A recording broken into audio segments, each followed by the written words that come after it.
Alors, aujourd'hui, on est là pour parler d'une nouvelle sortie cinéma qui était vraiment, vraiment l'une des sorties les plus attendues de 2025.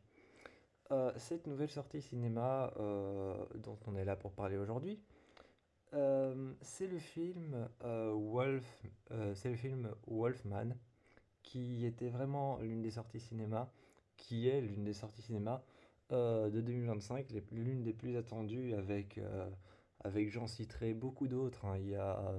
Il y a Destination Finale Bloodline, il y a Megan 2.0, il y a Insidious 6, il y a Conjuring The Last Rite qui va arriver, enfin bref. Toutes ces sorties-là, toutes ces sorties vraiment très attendues, eh bien, Wolfman était dans le classement de toutes ces sorties qui sont vraiment très attendues par les fans de films d'horreur. Et surtout Conjuring The Last Rite, ça je pense que tout le monde l'attend avec impatience depuis que le teaser du film est sorti, depuis que la bande-annonce du film est sortie. Tout le monde l'attend avec impatience. Bref, aujourd'hui on est là pour parler de Wolfman. Alors, Wolfman, c'est un film. Je dirais pas que c'est un film de loup-garou, comme on peut l'entendre dans le titre Wolfman, le loup-garou. Donc, non. Je dirais pas que c'est un film de loup-garou, mais plus un film qui s'étire sur la légende du loup-garou, donc sur comment est-ce qu'elle est née, d'où est-ce qu'elle vient, quelles sont ses origines, quelles sont les racines de la légende du loup-garou. Voilà, je dirais plus que le film essaye de tracer une vision de ça, en fait, que du loup-garou en lui-même, la bestiole qui voit en rouge et qui s'attaque à des proies, qui s'attaque à des proies la nuit. Bref.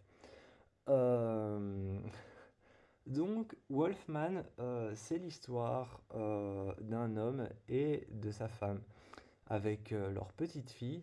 Et l'homme essaye justement de persuader sa femme qui ne veut pas aller vivre dans son... Donc, l'homme en fait il perd son père qui est mort, parce que son père est mort, apparemment c'était prévu qu'il meure, et maintenant c'est bon, il est mort, et il hérite d'une maison dans l'Oregon. Il hésite d'une maison dans l'Oregon, la maison de son père dans laquelle il a vécu avec lui. D'ailleurs, son père, qu'au début qu'on voit dans un petit court passage où il appelait son père chef parce qu'apparemment la forêt est dangereuse. Donc, le premier personnage qu'on te montre dans le film est désagréable, ce qui est vraiment pas du tout bien pour déposer le projet d'un film à un spectateur. Montrer un personnage désagréable avec son fils, c'est pas du tout déjà une bonne approche envers le spectateur. Mais je vous dirai ce que je pense du film plus tard. Donc, il hérite de cette maison et pour pouvoir aller vivre là-bas, il va justement devoir persuader sa femme. Il va devoir la persuader parce que sa femme ne veut pas aller vivre dans cette maison. Elle veut rester, enfin, c'est pas qu'elle veut rester en ville, mais elle ne veut pas aller vivre dans cette maison. Elle est très sceptique à l'idée d'aller vivre là-bas avec sa fille. Et finalement, il persuade sa femme et ils vont vivre dans cette maison. La maison, c'est une genre de maison isolée, je peux vous la montrer si vous voulez. Elle ressemble à ça. Voilà, ça c'est la maison. Donc déjà, moi, tu me demandes d'habiter dans un truc comme ça dégage. Voilà. Moi, tu me demandes d'habiter dans un truc comme ça dégage. Bref, là, je vous l'ai montré brièvement. Euh, donc, ils vont y habiter et le premier soir, ils font un accident c'est un accident qui vraiment, ça se voit que l'accident qu'ils ont fait avec le camion qui transporte les affaires de déménagement, ça se voit que l'accident a été fait pour le grandiose, pour le, pour mettre vraiment pas pour mettre de la valeur au film, mais pour mettre du grandiloquent au film. Vraiment, ça se voit que l'accident a été fait pour mettre du grandiloquent au film, pour mettre du grandiose, du waouh, du c'est incroyable. Ça se voit que l'accident a été fait pour faire ça. Ça se voit déjà que l'accident a été fait pour faire ça. T'as le camion qui se retrouve dans les airs, suspendu à un arbre. euh, et, euh, et donc voilà, il se retrouve suspendu à un arbre. Juste une minute, hein. Une minute.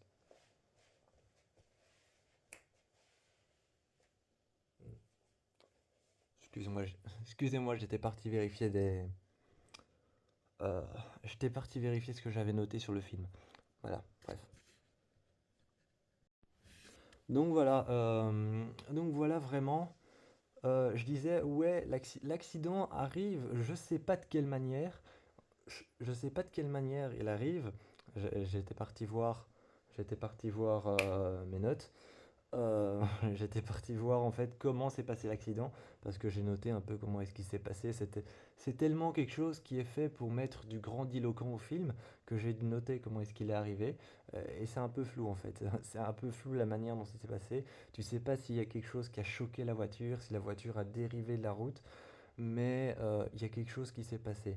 Et 5 minutes après, tu sais pas ce qui s'est passé. La voiture a peut-être été choquée par quelque chose. Bref, il y a un truc qui s'est passé. Et là, tu as 3 arbres ou 4 arbres qui sont tombés.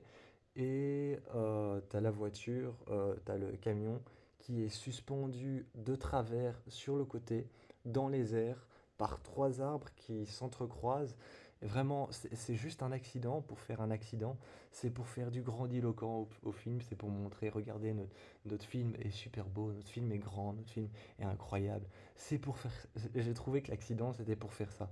On aurait pu faire un simple accident sur le bord de la route et c'était réglé, au lieu de faire un truc comme ça. Et bref, ils descendent et ils arrivent devant cette maison et ils y habitent. Et t'as cette chose qui apparaît, t'as cette chose qui court dans la forêt et le père, en essayant de, suspendu dans les airs, en essayant de fermer la porte, il essaye de fermer la porte, mais quelque chose lui griffe le bras.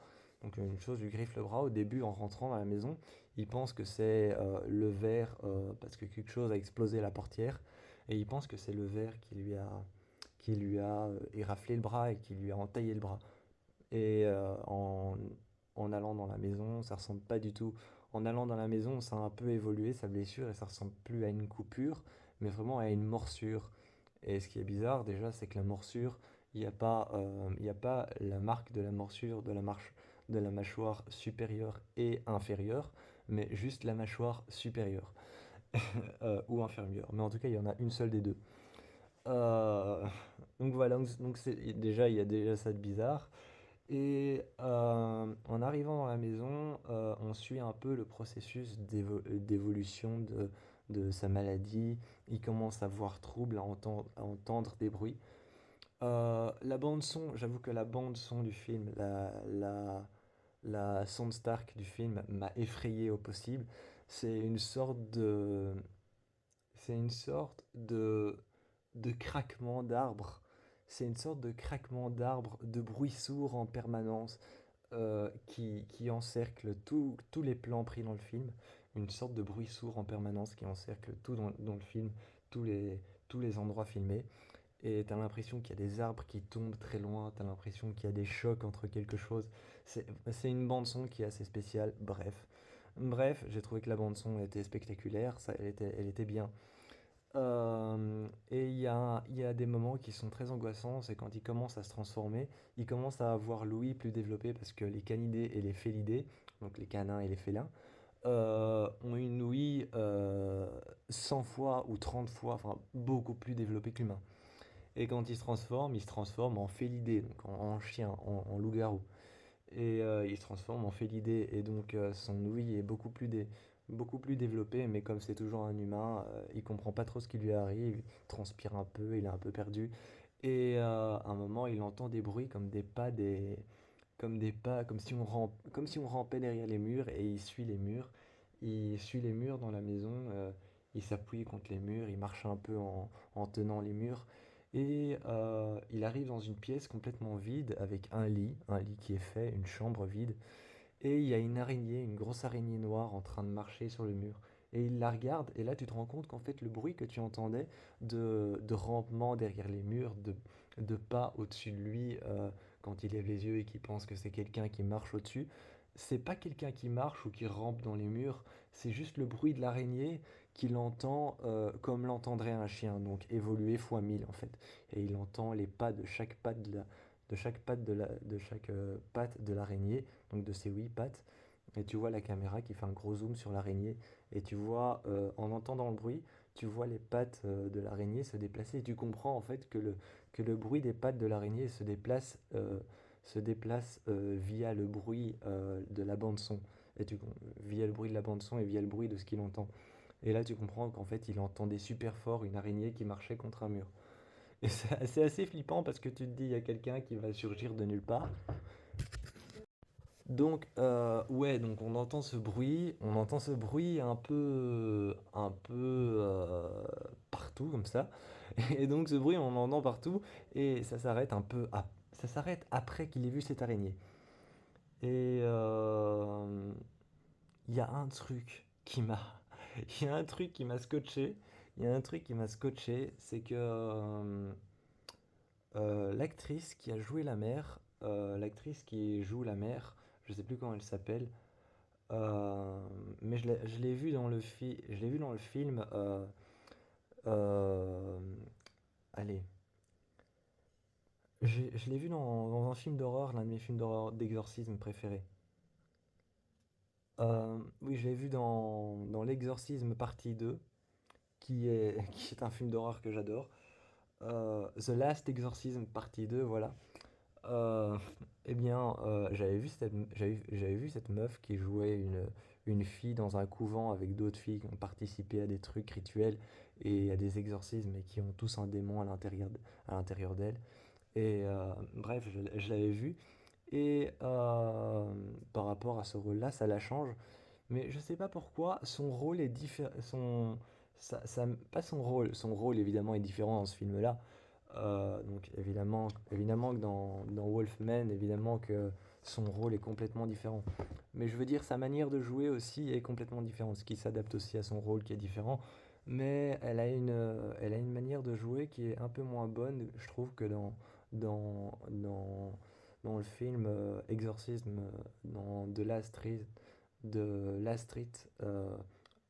deuxième partie. Ben, je trouve vraiment que sa manière de jouer était moins bonne. Et dans Exorcism, The Last Street, partie 2, je trouvais que c'était moins bon. Et vraiment, la petite fille qui incarnait, comment elle s'appelait encore déjà? Ginger. Ginger, je trouvais que c'était marrant comme nom de mettre Ginger pour une jeune fille. Eh bien, en fait, je trouve que cette fille jouait super bien. Elle jouait super bien son rôle. Je trouvais qu'elle incarnait vraiment bien la peur, qu'elle incarnait vraiment bien l'inquiétude, et l'inquiétude envers son père, l'inquiétude envers sa mère, envers ce qui se passe dans la maison. Mais le film est tout de même, vraiment, je dois l'assumer, le film est tout de même très mauvais en fait. Le film est tout de même très mauvais, je m'explique. Visuellement, il est magnifique, hein. Visuellement, c'est un film qui est très très beau visuellement. Mais au niveau de l'installation de l'angoisse et de l'installation de la peur, on est sur un zéro, quoi. Au niveau de l'installation de la peur, de l'installation pas de la mise en scène, mais de euh, l'installation émotionnelle du film, on va dire. Donc l'installation émotionnelle du film, euh, elle est vraiment plate en fait. Pas un instant, c'est vraiment c'est la première chose que je me suis dit quand j'ai regardé ce film. Pas un instant, t'as ce passage comme dans tous les films d'horreur où on passe de tout va bien à, à, cette, à, ce à ce survivalisme. Pas un instant, t'as ça. Pas un instant, t'as ce moment où dans les films d'horreur, on tire parfois en longueur pour faire un moment où tout va bien, tout se passe bien. on montre les personnages, on montre la maison où ça va se passer, et tout ça, et tout se passe bien, et on tire un peu en longueur là-dessus. Et puis à un moment, on arrête et on passe de ce moment-là à un moment survivaliste, et jusqu'à la fin du film. Pas un moment, parce qu'il y a trois étapes en fait dans un film d'horreur généralement. Il y a ce moment où on tire en longueur pour montrer que tout se passe bien, et ensuite il y a l'instant, donc le moment qui va être le moment survivaliste où on sera vraiment dans le truc de l'horreur, que ce soit démon, paranormal, surnaturel, esprit, etc. Donc le moment survivaliste. Et puis après, il y a la fin du film avec ce qu'on appelle la, avec ce qu'on appelle allez, la Survive Girl. Donc la Survive Girl, c'est un terme utilisé, c'est un terme qui est utilisé dans les films d'horreur. La Surviving Girls, c'est la dernière survivante, quoi. Et il y a pas ça, il y a pas ce passage de tout va bien, il n'y a pas ce passage de tout va bien à survivaliste et le dernier moment avec la Surviving Girls, non, il n'y a pas ça. Ou alors, vraiment, et j'ai trouvé que c'était trop plat, j'ai trouvé que l'ambiance était trop plat. Il y a quelques moments flippants, comme un moment où sa blessure a muté, comme si elle avait rongé tout son bras. Et à ce moment-là, ses instincts animaux se réveillent et il commence à bouffer son bras dans le coin d'une pièce. Et avant ça, il se le gratte très fort, il se le gratte jusqu'au sang. Ça, c'était flippant. Ça, c'était flippant, mais j'aurais voulu vraiment, comme le film se base aussi sur un message que j'ai trouvé assez important, que je trouvais assez bien. Le film se base sur un message qui est en fait la protection parentale et surtout les parents qui sont pas sûrs de faire correctement ce qu'ils doivent faire en tant que parents, quoi. Donc le fait de tenir ton rôle de parent incorrectement, en fait. Vraiment, le film se base sur la peur de tenir ton rôle de parent incorrectement. Et, et c'est dommage justement que le film soit trop plat par rapport à ça. C'est dommage que le film soit trop plat par rapport à ça, parce que si on avait rajouté une scène de poursuite où le père devient littéralement, vraiment, devient un loup-garou, un vrai loup-garou avec les crocs, les dents et tout ça, et où on aurait fait une scène dans la forêt où la mère et la fille doivent partir en running et en courant avec une lampe de poche ou avec une arme, avec un couteau ou que sais-je, et ils doivent partir en running, en courant dans la forêt parce que le père commence à les poursuivre et où on ferait des moments avec la caméra où il les voit en rouge et où les images bougent et que c'est très trouble. Là, ça aurait donné vraiment cette image qu'il y a l'un des deux parents, alors qu'ils hésitaient déjà à leur manière de faire des choix pour protéger leur fille, ça aurait donné cette impression de genre ah bah ouais, il y a vraiment les parents, il y a vraiment ce message des parents qui s'inquiètent et qui savent pas trop s'ils font les bons choix ou non. Donc voilà, donc vraiment, Wolfman. Wolfman, pour moi, c'est toujours un plaisir de regarder un film d'horreur, mais Wolfman, c'est un film d'horreur.